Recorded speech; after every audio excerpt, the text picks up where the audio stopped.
As we take you back to the National Results Operations Center in Pretoria, where the IEC earlier said it anticipates that 90% of the results will be in by this evening.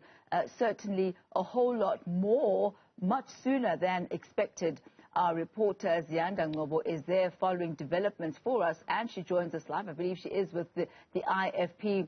Ziyanda, developments on the ground. What does the IFP have to say about how their performance is faring thus far? Well, I can tell you that in Mkhuleko, the IFP has wiped the floor in terms of the election results.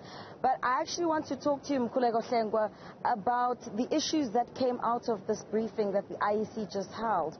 With the voter management devices, they maintain that this election would not have been possible without those voter management devices. Do you share that sentiment? We represent a rural constituency in the main, the poor black majority who are marginalized at the periphery of the developmental discourse. One of the realities in those communities is that network is a challenge. During the voter registration weekend, we had these problems, and people were registered manually, and they were told that they would be loaded onto the system. It never happened. People were turned away. So there are serious questions about this system, and we need to have an honest and frank discussion with the IEC about it. I think it is in the collective interest of free and fair elections and credibility not to be defensive, because the challenges in the areas of weakness are glaring and they are present. This is not a criticism or a complaint which seeks to denigrate the IEC, but to enhance the elections moving forward. So the IEC really is duty-bound to take the time to listen to stakeholders if it wants to push back on the frontiers of the prevailing trust deficit, which currently characterizes the work of the IEC. So we think that the PLC has to deal with these issues, thrash them out, but the concerns are genuine and they are legitimate. When we look at how you're faring so far, I mean, we're at close to 30% of the final tally of the votes at this stage. Which areas are you confident as the IFP outside of the Zululand district that you will maintain your presence and establishing new presence as the IFP? Well, those numbers that are on the board now are trickling in very slowly. We had developed a reporting system, and the structures have reported at head office, and so we've got a very clear outlook in terms of what's going on. We want to use that information and data to compare and contrast what comes out here as a means of our own checks and balances. But the IFP has done well, of course, in Zululand. We have done well in Newzroom district and the locals there. Mkhuleko, Amajuba is looking good. Pretoria is looking good. We have taken wards in the city of Johannesburg as well. And so the IFP is registering growth. On the south coast of KwaZulu-Natal, we've been taking wards of the ANC as well. So we think that we've run a good campaign, and the results are actually showing. The IFP wants to thank South Africans for trusting us with their vote. We understand and appreciate the gravity of that vote. It means more than just being a vote. It's about bread and butter issues. It's about life and death. It's about development. It is about sustainable livelihoods. And so we want to make a commitment to South Africans that we are certainly going to do justice to the mandate in the areas where we have been voted in. Whether we are in government or not in government, we are going to be a voice of the people. Also, the IFP wants to thank Prince Mkhuleko because we had dedicated this election to him as well for the work that he has done. And the campaign, of course, led by the President, Ubaba Hlabisa, has been a campaign that has been largely grounded and rooted in the people, the honest and tough conversations that we have had about the direction that the country needs to take. And I think coming out of this election, the IFP comes out stronger. It comes out with a bigger burden, of course, of governance, given the numbers that you are going to see. But we believe that we have consolidated the base and we have been able to tap into new territories. And so the numbers that will come out are of an IFP that is growing, but most importantly, an IFP that understands anew the burden of leadership that we have in hitting the ground running for service delivery.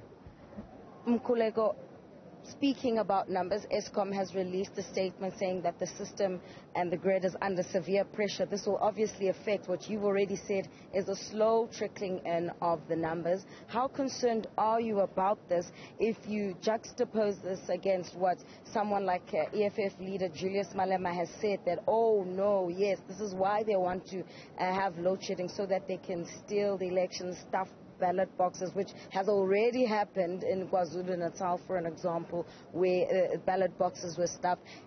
In a situation where you are already raising concern with the IEC's management and governance of this election, how much are you trusting that those voting districts that are load shed will still have the capacity and ability to continue with the vote counting process? It's precisely why we developed this internal reporting system and the checks and balances, because we couldn't leave anything to chance. Eskom is a national crisis and a national disaster since 2008 and has placed this country at risk, whether it's politically, socially, or economically. There has to be serious reforms within Eskom from a leadership level, but also consequence management. We can't keep on lamenting about Eskom all the time. The risk that Eskom poses to these elections now is immeasurable. They have to really get their house in order, and it's totally unacceptable that the elections are now actually at risk. So we developed this model precisely because we wanted to make sure that should an eventuality of this nature arise, we have got a backup. In fact, in the voting districts, we had made sure that our party agents have got lamps and torches in the event that this thing happens, because previously these suspicions have been there in by-elections where this has happened. And secondly, if I may go on to the issue of the stuffing of ballots, we have spoken to the IEC ad nauseum about SATU members being presiding officers or officials in these elections. But the hard-headedness and stubbornness has yielded results which says these people continue in those positions. SATU members must never, ever preside over elections. They have pinned their colors to the mast that they are campaigning for the ANC. Therefore, for them to then come and be players and referees in the electoral process, again, is a credibility-raising question. It's a trust deficit-inducing action on the part of the IEC. And so that's why we are saying the IEC must listen to these things constructively, because we raise them to enrich and enhance the electoral processes for the purposes of elections which are free and fair, free from fear, and are legitimate and credible even in the eyes of the public. So we are raising those issues for that reason. But we are really imploring on Eskom not to take the country down a slippery slope of social and political risk in the manner that they want to do by actually having the country load shed at such a crucial moment. But beyond that, during matric exams as well. So all these things are really uncalled for, and they call for greater action of consequence management within Eskom.